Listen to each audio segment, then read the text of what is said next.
செல்வி சிவமுகில பார்க்க போறது ரவாவையும் உருளைக்கிழங்கு வச்சு தான் இன்னைக்கு வந்து ஒரு சிப்ஸ் செய்ய போறோம். அதுக்கு வந்து ரவாவை அரைச்சிப்போம். இந்த கப்பால ஒரு கப் ரவா எடுத்து வச்சிருக்கேன், அதை அரைச்சிப்போம். நைஸா அரைச்சிடணும். நைஸா அரைச்சி எடுத்துக்கணும். இந்த அளவுக்கு ரவா நைஸா அரைச்சாச்சு. இந்த பாத்திரத்தை கொட்டிப்போம். சின்ன சின்ன உருளைக்கிழங்கு 2 உருளைக்கிழங்கு எடுத்து அவிச்சு இந்த இழைக்கிறதுல வச்சு இழைச்சி வச்சிருக்கேன், அதை போட்டுப்போம். உருளைக்கிழங்கு ரவா கூட போட்டுப்போம். 1 ஸ்பூன் வெள்ளை மிளகுத்தூள் போட்டுக்கணும். வெள்ளை மிளகுத்தூள் போட்டால் நல்லா டேஸ்ட்டாக இருக்கும். 1 ஸ்பூன் அளவுக்கு ஓமம் போட்டுக்கணும். ஒரு 1/4 ஸ்பூன் அளவுக்கு மிளகாத்தூள் போட்டுக்கணும், கார மிளகாத்தூள். ஒரு 1/2 ஸ்பூன் உப்பு போட்டுக்கணும். 2 ஸ்பூன் எண்ணெய் ஊற்றிப்போம்.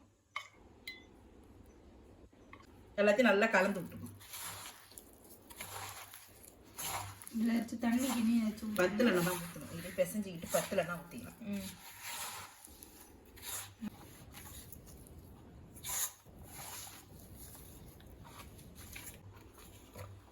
இந்த அளவுக்கு பிசைஞ்சாச்சு. இப்போ வந்து சப்பாத்தி கட்டி வச்சு திரட்டிப்போம். இந்த அளவுக்கு மாவு உருட்டியாச்சு. இப்போ வச்சு கட்டியில் வச்சு திரட்டிப்போம். கொஞ்சம் மாவு போட்டு மாவு போட்டு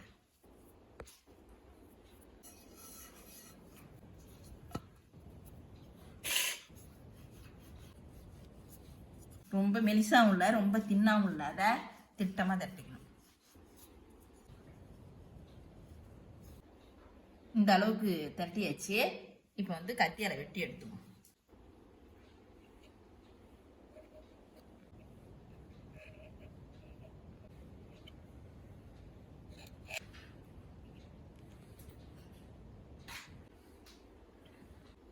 இந்த மாதிரி ஒன்று ஒன்று அப்படி எடுத்து போட்டுக்கணும். இதே மாரி எல்லாத்தையும் போட்டுட்டு காமிக்கிறேன்.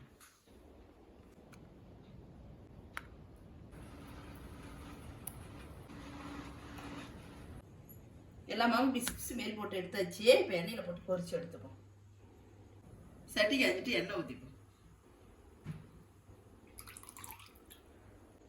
எண்ணெய் காய்ச்சிட்டு ஒரு சிப்ஸாக போட்டுப்போம்.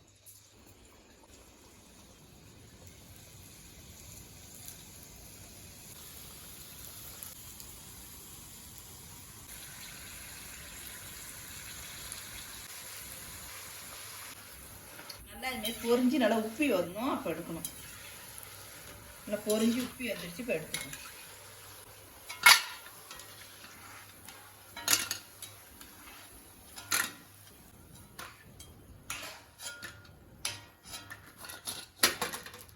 இப்போ இதை போட்டுப்போம்.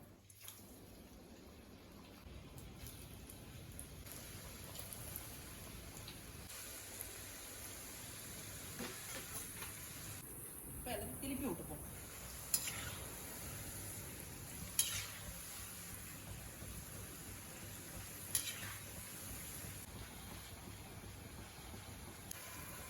கோல்டன் கலரா வந்துருச்சு. இப்போ எடுத்துப்போம்.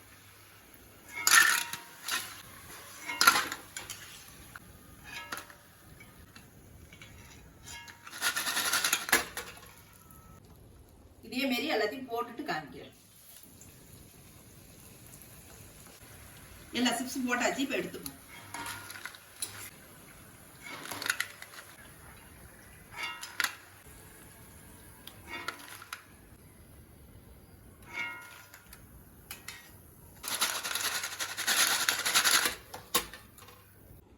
சூப்பரான உருளைக்கிழங்கு ரவா சிப்ஸ் ரெடி ஆயிடுச்சு. இந்த வீடியோ பிடிச்சிருந்தா லைக் பண்ணுங்க, ஷேர் பண்ணுங்க, சப்ஸ்கிரைப் பண்ணுங்க, கமெண்ட் பண்ணுங்க. நன்றி, வணக்கம். நீங்கள் செஞ்சு பாருங்க.